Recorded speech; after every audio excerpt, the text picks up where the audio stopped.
He looked at her across the stained kitchen table, not with anger, but with a chilling indifference that cut deeper than any knife.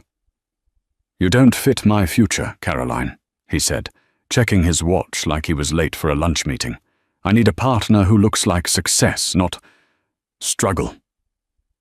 Grant Sterling thought he was discarding a dead weight. He thought he was trading up. What he didn't know was that the woman he was divorcing, while she was sobbing over unpaid medical bills, had just become the sole heir to the largest private real estate portfolio in North America, and by the time he found out, it would be too late to say he was sorry. The rain in Seattle wasn't just rain that Tuesday.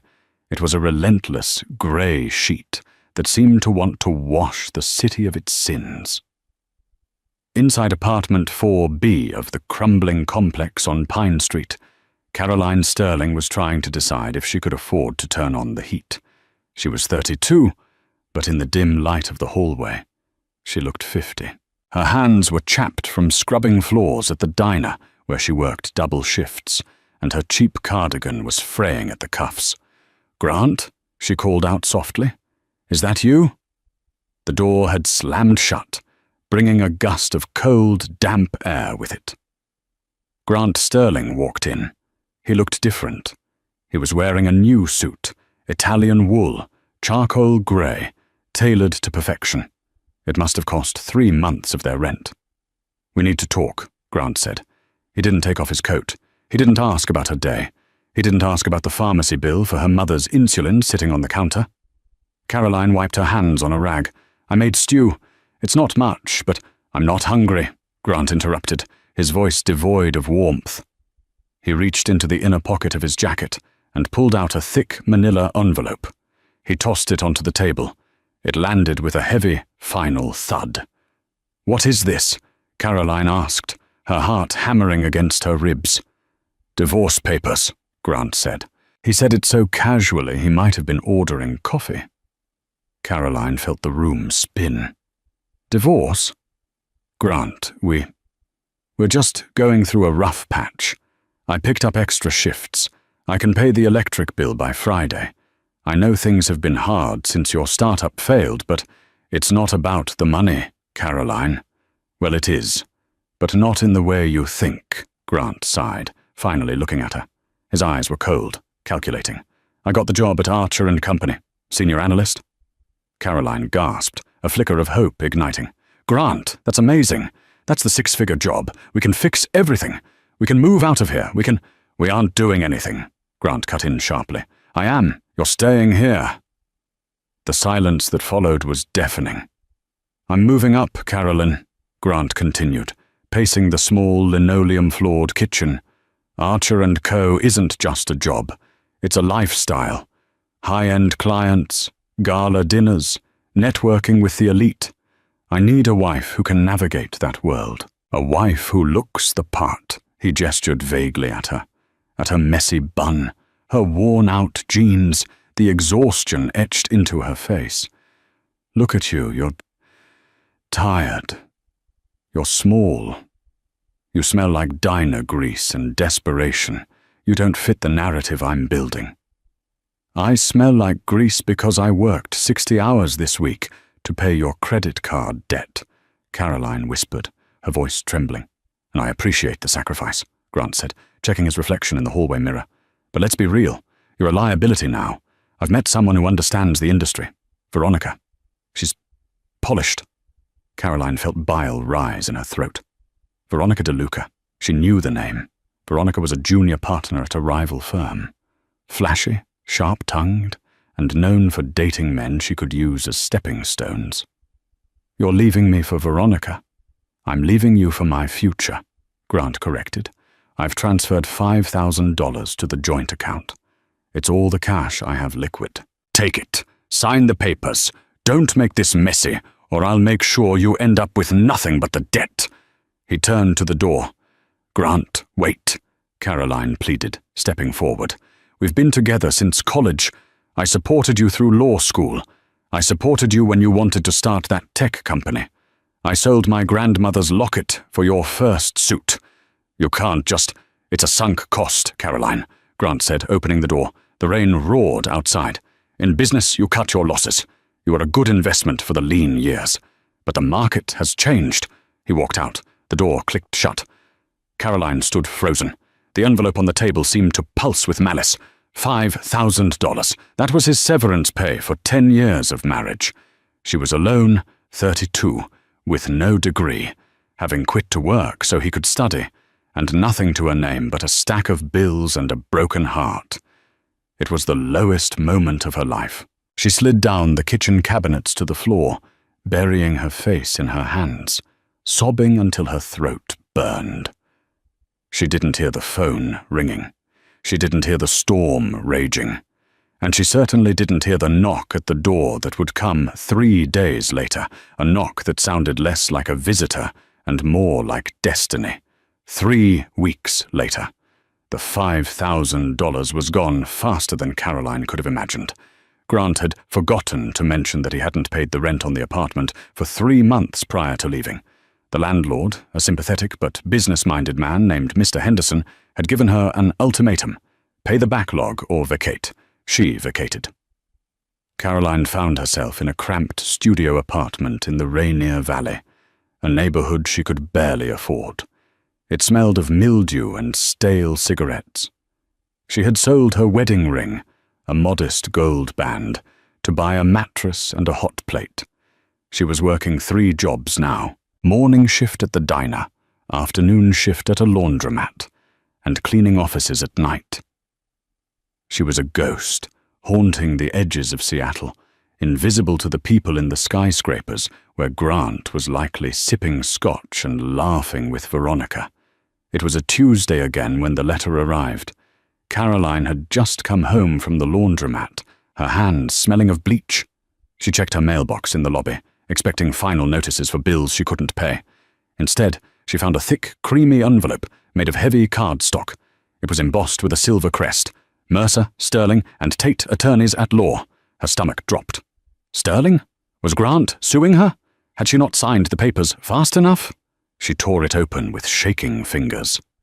Dear Mrs. Caroline Sterling, née Fairchild, you are formally requested to attend a reading of the last will and testament of Genevieve Gigi Fairchild at the offices of Mercer, Sterling, and Tate, located at 1000 Union Square, New York City.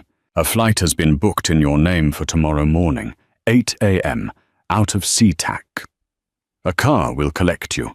Attendance is mandatory regarding the disposition of the estate. Sincerely, Stellan Mercer, Esquire. Caroline frowned. Genevieve Fairchild? That was her grandmother. But that made no sense. Caroline hadn't seen her grandmother since she was 7 years old. Her father had had a massive falling out with Genevieve, something about her father refusing to join the family business and marrying a waitress instead. Her father always said Genevieve was a cold, heartless woman who loved bricks more than blood. When Caroline's parents died in a car crash 10 years ago, Genevieve hadn't even sent flowers. "Why now?" Caroline whispered to the empty lobby. "And what estate? Dad said she lost everything in the 90s. She almost threw the letter away. She couldn't afford a day off, let alone a trip to New York. But the ticket was enclosed, first class, and inside the envelope was a cashier's check for $2,000 labeled per diem expenses. $2,000. That was 2 months of rent in this hellhole. She told her boss at the diner she had a family emergency. She packed her one decent black dress, the one she wore to funerals, and boarded the plane. New York City. The offices of Mercer, Sterling, and Tate were not just an office. They occupied the top 3 floors of a glass needle overlooking Central Park. Caroline felt intensely out of place. Her shoes were scuffed, and her coat was from a thrift store. The receptionist, a woman who looked like a supermodel, eyed her with skepticism until Caroline produced the letter. "Ah, Mrs. Sterling. Mr. Mercer is expecting you. The boardroom." The boardroom? Caroline was led down a hallway lined with modern art that probably cost more than her entire life's earnings. The double doors at the end opened, revealing a massive table made of mahogany. Sitting at the head of the table was an elderly man with snowy white hair, and eyes like polished flint. This was Stellan Mercer. Sitting along the sides of the table were 6 other men in suits, looking grave. "Please, sit, Caroline," Stellan said. His voice was gravelly but kind. Caroline sat. She felt tiny. "Mr. Mercer, I don't understand." "My father told me my grandmother died while broke. I haven't spoken to her in 25 years. Your father," Stellan said carefully, "was a man of great pride. He refused your grandmother's money, so he told himself, and you, that it didn't exist. It was easier for him to believe she was broke than to admit he walked away from an empire." "Empire?" Caroline blinked. "What kind of empire?" Stellan signaled to an aide, who dimmed the lights. A screen descended from the ceiling. Genevieve Fairchild was not just a grandmother, Caroline. In the business world, she was known as the Iron Lady of Manhattan. She started buying tenements in the 1960s, then commercial blocks in the 80s, then logistical hubs in the 2000s. Images flashed on the screen. The towering Fairchild Plaza in Chicago, the Marina Lux complex in Miami, entire city blocks in San Francisco, a logistical port in New Jersey. "She owned it all?" Caroline asked, her voice barely a squeak. "Privately held," Stellan nodded. "No shareholders. Just her." "Okay," Caroline processed this slowly. "So she left me. What? A house? Some money?" Stellan leaned forward. The room went silent. The other suits held their breath. "Caroline, your grandmother passed away 3 weeks ago. She had been watching you for years. She had private investigators track your life. She knew you married Grant. She knew you worked 3 jobs while he studied. She knew you were loyal, hard-working, and humble. Traits she feared the family wealth had destroyed in everyone else." Stellan slid a thick binder across the table. "She didn't leave you a house. She didn't leave you some money. She left you the Fairchild Trust." He paused for effect. "Caroline, as of this morning, you are the sole owner and CEO of Fairchild Holdings. The portfolio is currently valued at approximately $1.3 billion, with an annual net revenue of $85 million. Caroline stopped breathing. The room spun violently. $1.3 billion. "There is, however," Stellan added, his eyes narrowing slightly, "one very specific condition. A clause she added the day your husband filed for divorce. Her investigators knew about it before you did." Caroline looked up, dazed. "What condition?" "You cannot liquidate the assets for 5 years. You must take the seat of chairwoman. You must run the company. And—" Stellan hesitated, a small, grim smile playing on his lips. "You must do so under your maiden name, Fairchild.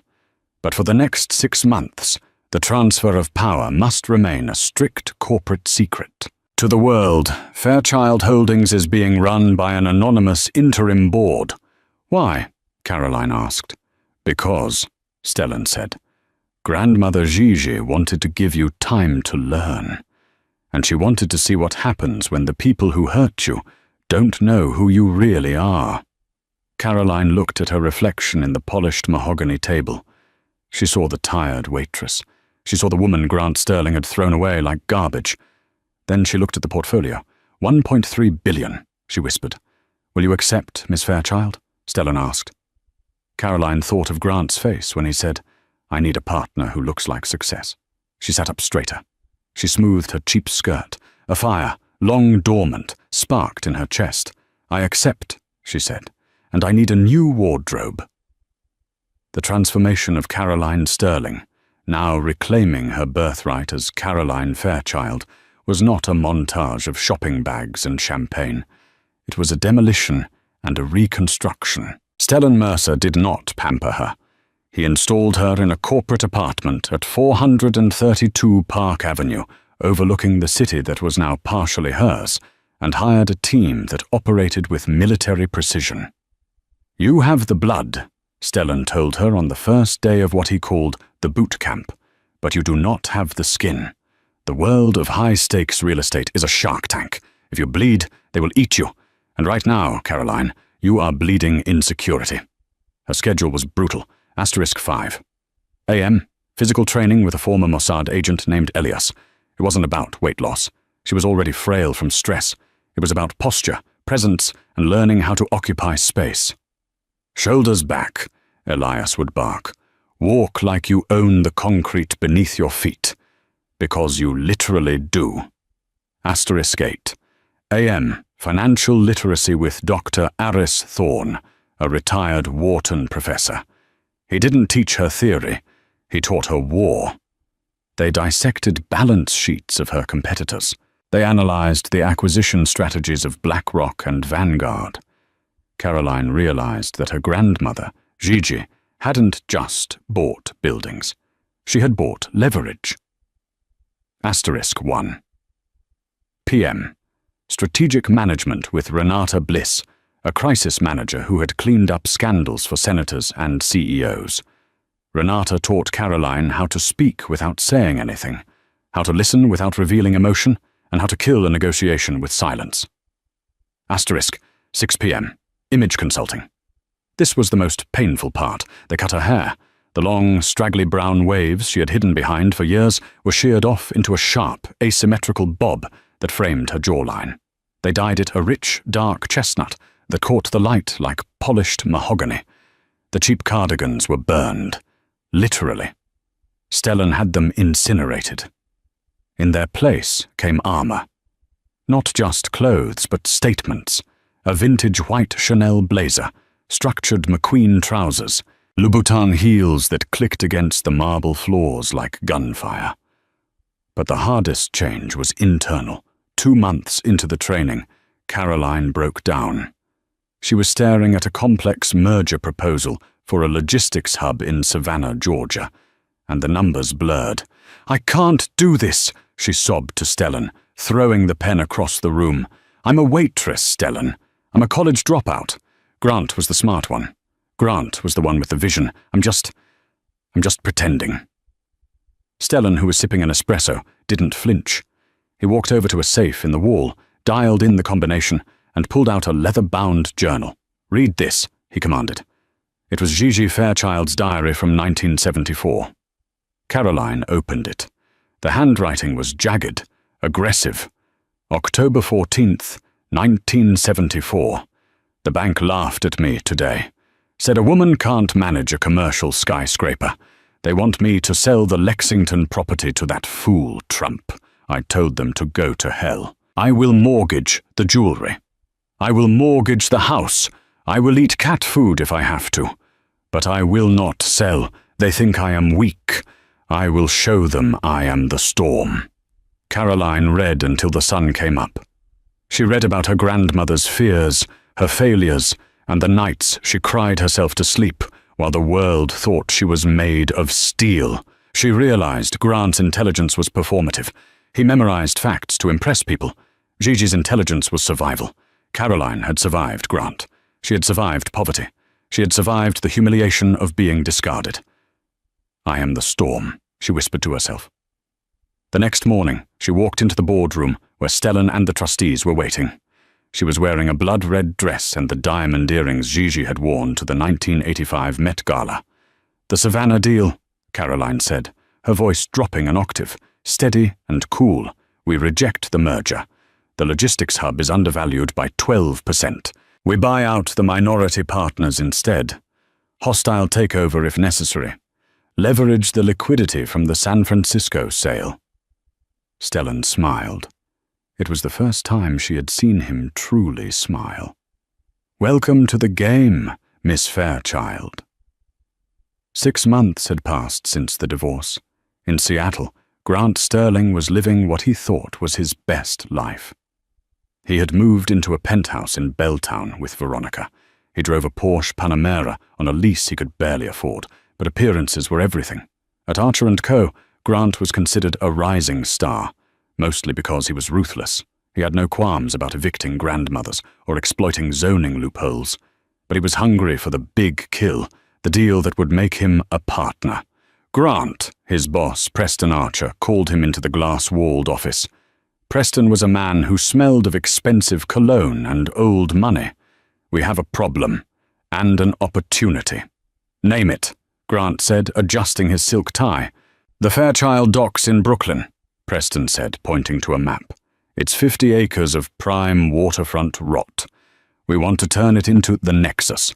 Luxury condos, tech offices, a marina. It's a $4 billion project." "Fairchild Holdings owns it," Grant said. "Old money. Very private." "Gigi Fairchild died recently, didn't she?" "She did," Preston nodded. "And that's the opportunity. The estate is in transition. Rumor has it an interim board is running things while the heir, some distant cousin or something, nobody knows, gets settled. We think they're weak. We think they'll sell for a quick cash injection." "I'll get the meeting," Grant promised, his eyes gleaming. "It's not just a meeting, Grant. It's the Gilded Horizon Gala in New York this weekend. Fairchild Holdings bought a table. The interim director is supposed to be there. I want you to go. Charm them. Dazzle them. Get them to agree to a sit-down. If you land the Fairchild Docks, you're partner by Christmas." Grant grinned. This was it. He went home to tell Veronica to pack her best dress, the Gilded Horizon Gala, the Plaza Hotel, New York City. The ballroom was a sea of velvet, diamonds, and black ties. It was the kind of event where billionaire tech moguls rubbed shoulders with European royalty. Grant entered with Veronica on his arm. Veronica looked stunning in emerald green, but her eyes were darting around the room, scanning for people more important than Grant. "Okay," Grant muttered. "Target is the Fairchild table. Table 12, near the front." They navigated the crowd. Grant felt powerful. He was wearing a tuxedo that cost more than the car he used to drive when he was with Caroline. God, Caroline, he thought fleetingly. She's probably still scrubbing grease off that diner floor. The thought made him feel superior, validated in his choice to leave. They reached table 12. It was empty, save for a few empty glasses. "Maybe they didn't show," Veronica said. Bored. "They're here," Grant said. "Look at the place cards." Fairchild Holdings. Suddenly the room quieted. A hush rippled through the crowd, starting at the grand staircase and flowing outward like a wave. Heads turned. Whispers hissed like steam. "Who is that?" Veronica asked, her voice tinged with jealousy. Grant turned. Descending the staircase was a woman who looked like she had been carved out of moonlight and danger. She wore a gown of shimmering silver that clung to her frame like liquid mercury. Her dark hair was cut in a sharp, chic bob. Her lips were painted a deep oxblood red. She didn't walk, she glided. Beside her was Stellan Mercer, looking like a bodyguard. The woman radiated an aura of such intense wealth and power that people naturally parted to let her through. She held her head high, her eyes scanning the room with a look of bored amusement. Grant stared. His mouth went dry. There was something about the curve of her jaw, something about the way her eyes crinkled slightly at the corners. "She looks familiar," Grant whispered. "Please," Veronica scoffed. "You don't know anyone with that kind of money. That dress is a custom Givenchy. It's worth more than your life insurance." The woman reached the bottom of the stairs. A waiter offered her a glass of champagne. She took it, her fingers long and manicured, no longer red and chapped. Grant watched, mesmerized, as she moved toward table 12, his target. "That's her," Grant said, adrenaline spiking. "That's the Fairchild rep. Come on." He pulled Veronica forward, intercepting the woman just as she reached her table. "Excuse me," Grant said, putting on his best Salesman of the Year smile. He extended a hand. "Grant Sterling, senior analyst at Archer & Company. We have some mutual interests in Brooklyn." The woman stopped. She turned slowly to face him. Up close, she was breathtaking. Her skin was luminous. She smelled of jasmine and crushed currency. She looked at Grant's outstretched hand, then up at his face. Her expression was unreadable. It wasn't anger. It wasn't recognition. It was the way a human looks at an insect. "Mr. Sterling," she said. Her voice was smooth, cultured, devoid of the hesitation he remembered in his ex-wife. But the timbre, It sent a shiver down his spine. "Have we met?" Grant asked, his confidence faltering for a split second. She smiled. It was a terrifying smile. "I don't believe you've had the pleasure of meeting the new me. I am C.J. Fairchild, chairwoman of the board." She didn't shake his hand. Grant withdrew his hand, awkwardly adjusting his cuff. "My apologies. Miss Fairchild. I assumed you were just a representative." "I am the decision-maker," she corrected him softly. She glanced at Veronica, looking her up and down with a clinical detachment. "And this is?" "Veronica DeLuca," Veronica said, stepping forward, trying to assert dominance. "I'm a junior partner at—" "I didn't ask for your resume." CJ cut her off, bored. She turned her eyes back to Grant. They were eyes he knew, hazel eyes with flecks of gold. But they used to be warm, pleading eyes. Now they were hardened glass. It can't be, Grant thought. It's impossible. "You mentioned Brooklyn," CJ said. "The docks?" "Yes," Grant scrambled to recover. "We have a vision for the property, a revitalization project. We'd love to present a formal offer. Archer & Co. is prepared to be very generous." CJ took a slow sip of her champagne. She held his gaze for a long, uncomfortable moment. "Generous," she repeated. "I find that men who talk about generosity usually want something for nothing." Grant laughed nervously. "I assure you, our offer reflects the fair market value." "I'm sure it reflects what you think is fair," she said. "Tell me, Mr. Sterling, do you treat all your investments with such disposability? Or do you only discard the ones you think have lost their value?" Grant froze. The color drained from his face. The specific phrasing, discard, value, it echoed the words he had said in that rainy kitchen. She took a step closer. She was wearing heels that made her almost eye level with him. "You may present your offer," she whispered, leaning in so only he could hear. "Come to my office on Monday, 10 a.m. "But Grant?" "Yes?" he choked out. "Don't bring the girl." She flicked a glance at Veronica. "She doesn't fit the narrative." With that, C.J. Fairchild turned her back on him and sat down at her table, signaling for the waiter to refill her glass. Grant stood there, trembling. "What a bitch!" Veronica hissed, grabbing his arm. "Who does she think she is?" Grant didn't answer. He was staring at the back of the woman's neck. There, just below her left ear, was a tiny, faint scar. A scar from when she was 6 years old and fell off a swing. A scar he had kissed 1,000 times. "Oh my God," Grant whispered, the room spinning around him. "Caroline." Monday morning arrived with a sky the color of a bruised plum. Grant Sterling stood in the elevator of the Fairchild building, watching the numbers climb. 40, 50, 60. His palms were sweating against the leather of his briefcase. He had spent the entire weekend manic. He had stalked the internet, trying to find proof of Caroline's inheritance, but the Fairchild Trust was a fortress of privacy. There were no photos, no press releases, just the terrifying reality of what he had seen at the gala, the scar on her neck, the familiar cadence of her voice, wrapped in a terrifying new power. The elevator doors pinged open on the 70th floor. The reception area was not an office. It was a sanctuary of intimidation. Minimalist, cold, with walls of floor-to-ceiling glass overlooking the Hudson River. "Mr. Sterling," the receptionist said without looking up. "Miss Fairchild will see you now." Grant walked down the long corridor. His footsteps were swallowed by the plush carpet. He entered the corner office. Caroline was sitting behind a desk that looked like a slab of obsidian. She didn't stand up. She was typing on a laptop, wearing a sharp navy blazer and glasses he had never seen before. Stellan Mercer stood by the window, silent as a statue.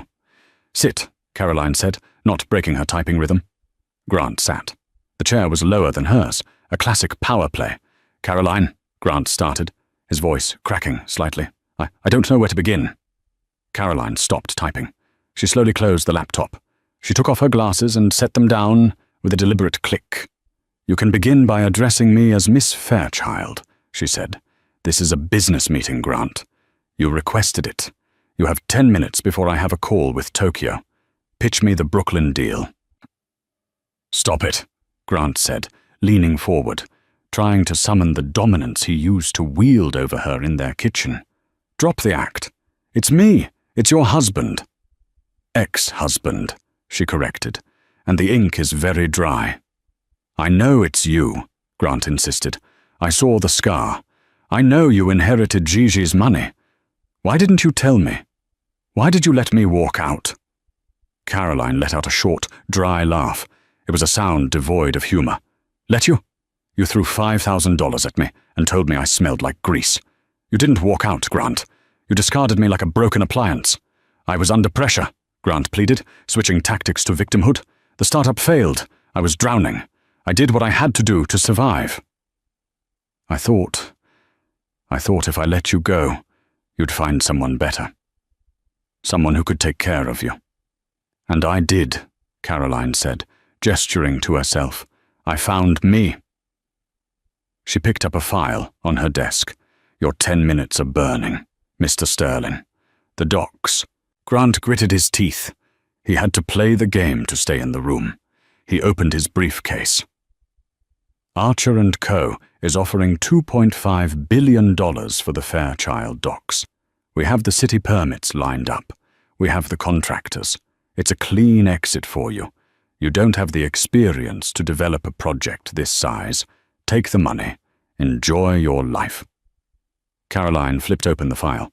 "Stellan, what is the current valuation of the Brooklyn waterfront sector?" "Trending up by 14% this quarter," Stellan recited. "And what is the liquidity status of Archer & Co.?" Caroline asked. Grant froze. "Our liquidity is fine." "Is it?" Caroline looked at a sheet of paper. "Because according to this audit, your firm is over-leveraged on a failed casino project in Vegas. You're bleeding cash. You need the docs to secure a new line of credit from Deutsche Bank. If you don't get this deal, Preston Archer misses payroll in 3 weeks." Grant went pale. How do you have that information?" "I own the building your firm leases in Midtown," Caroline said calmly. "I see the late rent notices. I see the panic." She closed the file. "The offer is rejected. The docs are not for sale. We are developing them internally." "You can't do that," Grant stammered. "It'll take years. You need a partner." "I don't need a partner, Grant. I have $1 billion in liquid capital. I can build a city on the moon if I want to." She checked her watch. "Your meeting is over." Grant stood up, desperate.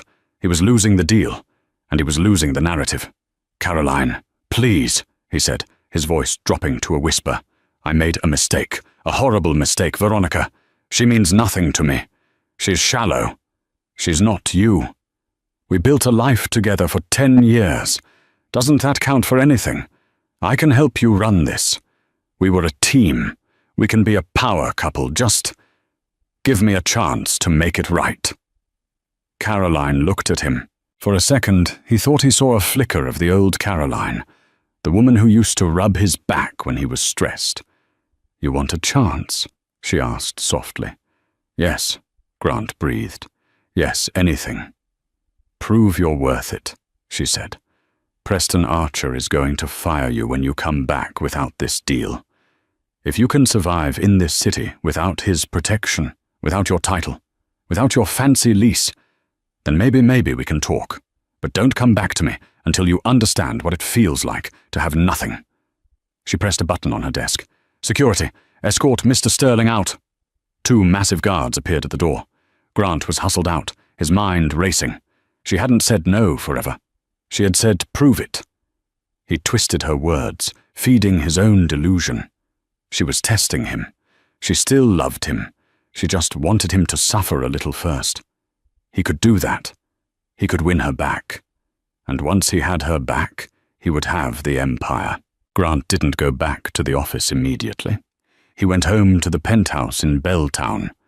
He walked in to find Veronica on the couch, online shopping. "Did you get the deal?" she asked, not looking up. Grant looked at her, really looked at her.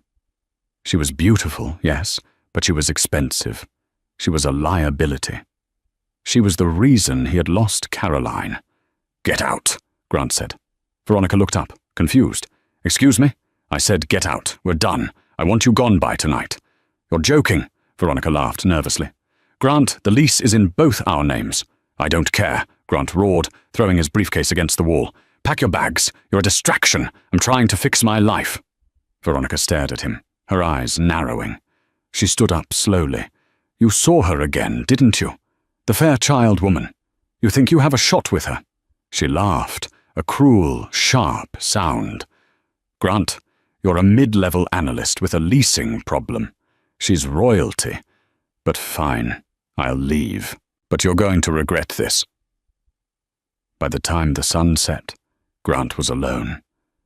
He drank 3 glasses of scotch and stared at the rain hitting the window. He needed a plan. Caroline wanted him to prove himself, fine. But he couldn't wait to survive. He needed a shortcut. He needed leverage. He called his friend Magnus, a divorce attorney with flexible ethics. "Magnus," Grant slurred slightly into the phone. "Hypothetically, if my wife inherited $1 billion while we were still married, but she hid it from me until after the divorce, am I entitled to half?" There was a pause on the line. "When did the relative die?" Magnus asked. 3 weeks before I filed," Grant said. "But the probate, I don't know when the probate cleared." "If she had the rights to the money while you were married, it's considered an asset," Magnus said. "Even if it's inheritance, which is usually separate. If she used marital funds to secure it, or... Look, it's messy. But we could sue for fraud, omission of assets, during settlement. We could tie her up in court for years. Or use the threat of a lawsuit to get a settlement." "I don't want a settlement," Grant whispered. "I want her."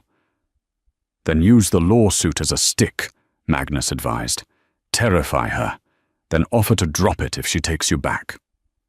Grant hung up. A dark smile spread across his face. This was the language Caroline understood now. Power. 2 days later. Grant waited outside the service entrance of the Fairchild building. He knew she wouldn't come out the front. He had bribed a doorman $50 to learn her schedule. At 7 p.m., a sleek black town car pulled up. Caroline emerged, flanked by Elias, her security detail. Grant stepped out from the shadows. "Caroline!" Elias moved instantly, blocking Grant's path, his hand going to his waist. "It's okay, Elias," Caroline said, raising a hand. She looked tired. "Grant, I thought I told you to survive. You look like you've been drinking." "I spoke to a lawyer," Grant said, his voice steady. "I know about the timeline, Caroline.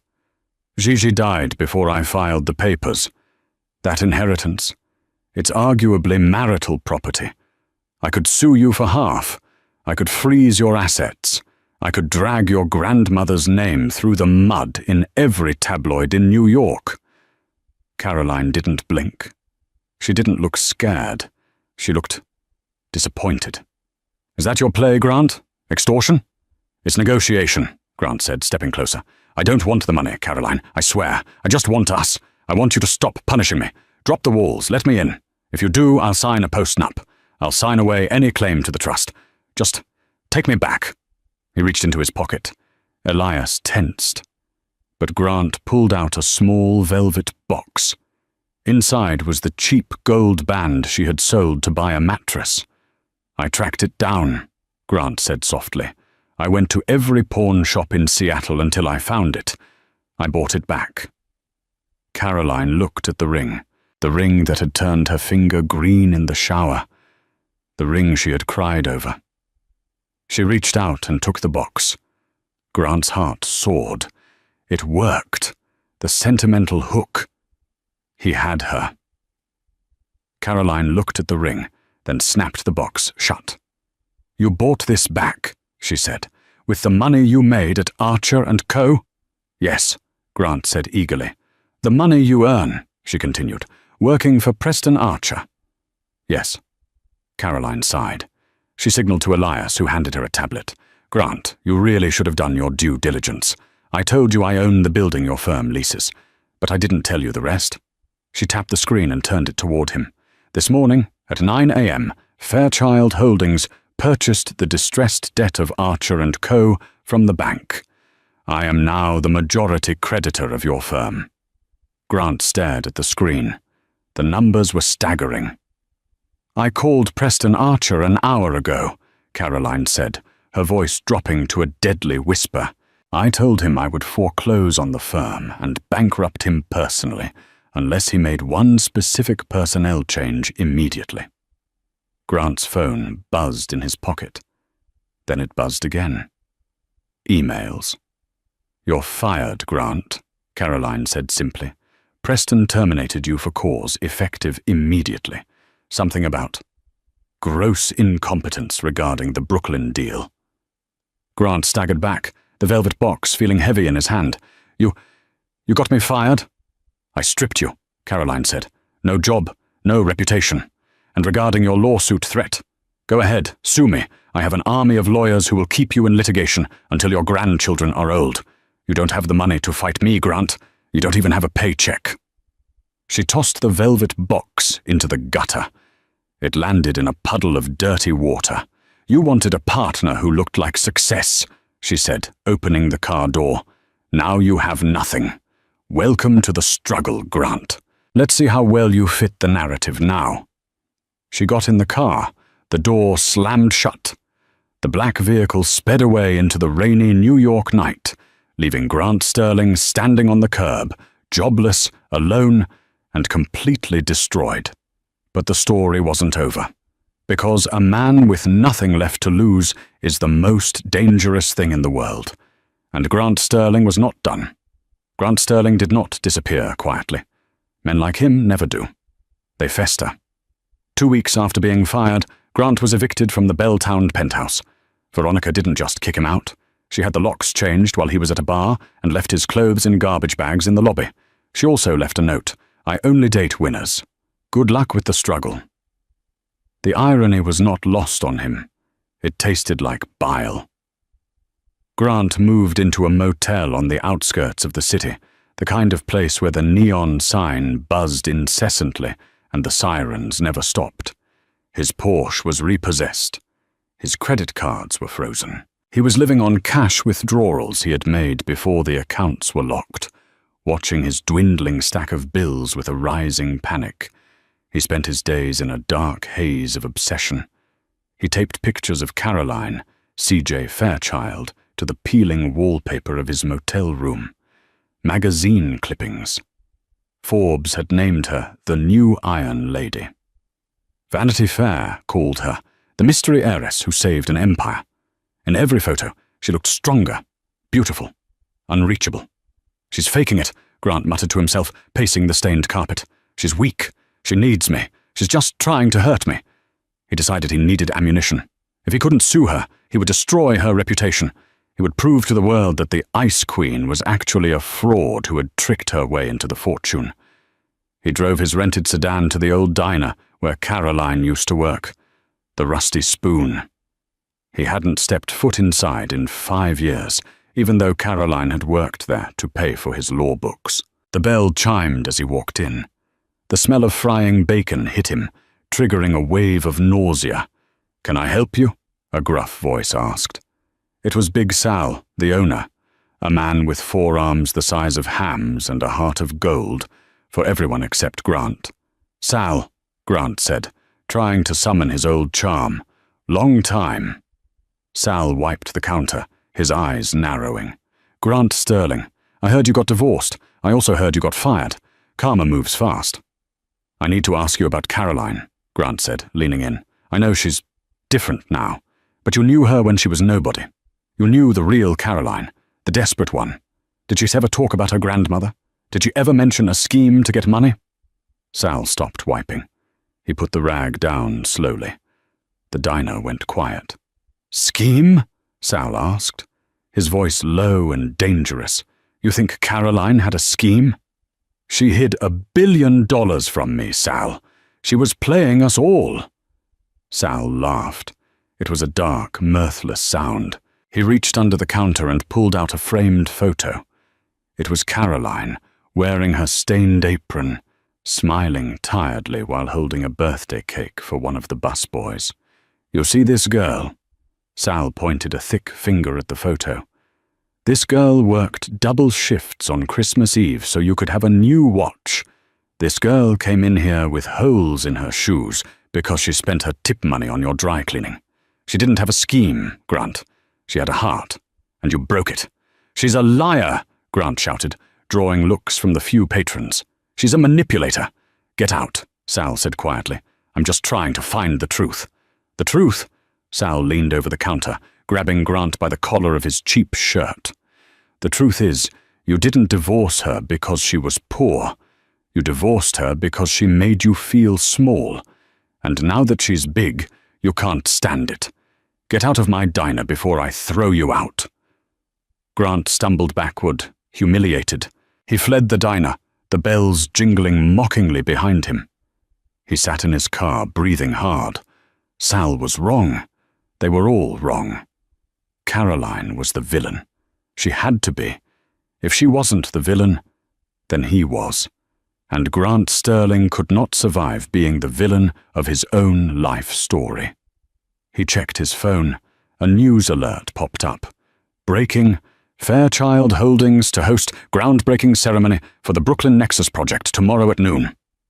CJ, Fairchild to make first public address." Grant stared at the screen. The Brooklyn Nexus. The project he was supposed to lead. The project she stole from him. "Tomorrow," he whispered, a plan forming in his fractured mind. "Tomorrow, everyone will see." He didn't want money anymore. He wanted to shatter her the way she had shattered him. He would go to the ceremony. He would cause a scene so big the cameras couldn't ignore it. He would reveal her secrets. He would make her cry in front of the world. And then, when she was broken and weeping, she would finally be Caroline again. And she would need him. The day of the groundbreaking was crisp and cold, the kind of New York day that demanded sharp coats and sharper wits. The Fairchild docks were transformed. A massive stage had been erected near the water, flanked by excavators painted in Fairchild gold. Hundreds of reporters, investors, and city officials were gathered. The wind whipped off the East River, carrying the scent of salt and money. Grant Sterling stood at the back of the crowd. He was wearing his old suit, but it hung loosely on his frame now. He hadn't shaved in 3 days. His eyes were bloodshot. He looked like a man who had stared into the abyss and blinked. On the stage, Stellan Mercer stepped up to the podium. "Ladies and gentlemen," Stellan boomed, "the chairwoman of Fairchild Holdings, Miss C.J. Fairchild." Applause thundered. Caroline walked out. She was magnificent. She wore a white wool coat that looked like armor, her dark hair blowing in the wind. She stepped to the microphone, her gaze sweeping over the crowd. She looked powerful. She looked invincible. "Thank you," she began, her voice clear and resonant. "For decades, this waterfront has been neglected. It has been a place of rust and forgotten potential. But today we do not just build buildings, we build a future." Grant began to push his way through the crowd. "Excuse me," he muttered, shoving a photographer. "Move." "We are creating a space," Caroline continued, "where ambition meets opportunity. A space that values integrity over profit. Because I learned the hard way that profit without integrity is just debt in a different form." Grant reached the barrier. A security guard stepped in his way. "Sir, you need a pass," the guard said. "I'm her husband!" Grant screamed, his voice cracking. The sound cut through the crisp air. The crowd gasped, heads turned. Cameras swiveled away from the stage and pointed at the disheveled man at the barricade. Caroline stopped speaking. She looked down from the stage. She saw him. "Let him through," she said into the microphone. Her voice was calm. "Miss Fairchild, I advise against—" Stellan started. "I said let him through," Caroline repeated. The guards parted. Grant stumbled onto the open concrete in front of the stage. He looked up at her. He thought he would feel triumph. He thought he would feel power. But standing there, in the shadow of the excavators, with 1,000 eyes on him, he just felt cold. "Tell them," Grant shouted, pointing a shaking finger at her. Tell them who you really are. Tell them you were a waitress. Tell them you scrubbed floors. You're not a CEO. You're Caroline from apartment 4B. You're a fraud." The crowd murmured. Flashbulbs popped like lightning. Caroline didn't flinch. She didn't signal for security. She simply waited for him to finish. "You stole this," Grant yelled, tears streaming down his face now. "You hid the money. You let me leave so you could keep it all for yourself. You're cruel. You're heartless." He fell to his knees, exhausted, his voice breaking into a sob. "You were supposed to be my wife." Silence descended on the docks. The only sound was the wind and Grant's ragged breathing. Caroline stepped away from the podium. She walked down the stairs of the stage. Her heels clicked on the concrete. The crowd parted for her. She walked until she was standing 5 feet from Grant. She looked down at him. There was no anger in her eyes. There was no fear. There was only a profound, crushing pity. "Stand up, Grant," she said softly. The microphone in her hand picked up her voice, amplifying it to the silent crowd. Grant looked up, wiping his nose. He shakily got to his feet. "I was a waitress," Caroline said, addressing the crowd but looking only at him. "I did scrub floors. I worked double shifts at a diner to buy insulin for my mother and suits for my husband. I know what it means to count pennies. I know what it means to be hungry." She turned to face the cameras. "He calls me a fraud because I know the value of $1. He thinks my past is a shame. But my past is my strength. The reason I can run this company, the reason I can see value where others see rust, is because I was Caroline from apartment 4B. Because I know what it's like to be discarded." She turned back to Grant. "I didn't hide the money from you, Grant. I found out about it the day after you left. But even if I had known, do you really think money would have fixed us? You didn't leave because we were broke. You left because you thought you were better than me." Grant trembled. I made a mistake." "Yes," Caroline said. "You did. But I am not going to destroy you. That would be too easy. And quite frankly, you aren't worth the legal fees. She reached into a coat pocket and pulled out a business card. She held it out to him. "This is the number for the foreman of the construction crew here," she said. "They are hiring laborers. It pays $25 an hour. It's hard work. It's cold work. But it's honest work." Grant stared at the card. "You're offering me a job? Digging ditches?" "I'm offering you a chance," Caroline said. "You wanted to be part of the Fairchild Empire? Here it is. Start at the bottom. Build something real with your hands. Sweat for it. If you can last 6 months, if you can prove you have the grit to work without an audience, without a title, without the glory, then come see me, and we will talk about a future." She pressed the card into his hand. "Or," she added, her voice hardening, "you can walk away. You can play the victim. You can blame me for the rest of your life. But if you walk away now, Grant, never say my name again, because the next time we meet, I won't be this kind." "Amazing." She turned her back on him. She walked back up the stairs, her white coat shining like a beacon. "Now," Caroline said, returning to the podium as if nothing had happened. "Let's dig." The excavators roared to life. The crowd erupted into applause, wild, deafening applause. They weren't cheering for the building. They were cheering for her. Grant stood alone in the noise. He looked at the woman on the stage, a queen in her element. Then he looked at the card in his hand. Fairchild Construction. Site laborer. He looked at his soft, manicured hands. Hands that had never done a day of hard labor in their life. Hands that had let go of the best thing he ever had. A tear slid down his cheek. He gripped the card tight. He didn't walk away. He didn't shout. Grant Sterling walked toward the foreman's trailer, took off his expensive jacket and threw it in the trash. He rolled up his sleeves. For the first time in his life, he was going to work. And that is the story of how Caroline Fairchild turned her greatest heartbreak into her greatest empire. Grant Sterling thought he was discarding a liability, but he was actually throwing away a diamond he hadn't bothered to polish. It's a brutal reminder that true worth isn't found in bank accounts or job titles. It's found in character. Caroline didn't win because she got the money. She won because she never lost herself. As for Grant, well, rumor has it he's still out there on the docks, pouring concrete, learning the hard way that you can't build a penthouse until you've built a foundation. What would you have done in Caroline's shoes? Would you have offered him the job, or would you have destroyed him completely? Let me know in the comments below. And if you enjoyed this story of revenge and redemption, please hit that like button, subscribe, and turn on notifications so you never miss a twist. Thanks for watching.